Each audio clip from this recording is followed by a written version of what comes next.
Хөгжмөө анхааралтай сонсоод ажлын хуудасны зааврын дагуу тэмдэглэл хөтлөөрэй.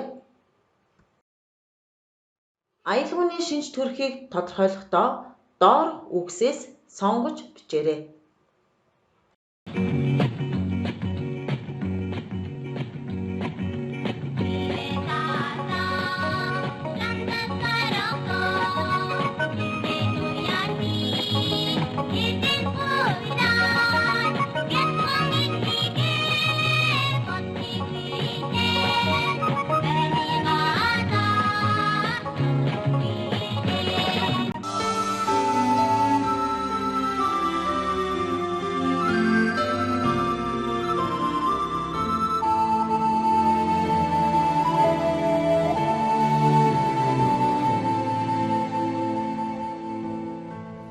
Өвчин шанасан өнчин охин өрчин сэтгэлээ шууж эсний тагаар насан үрцэн өчний намхийг бишэрчээ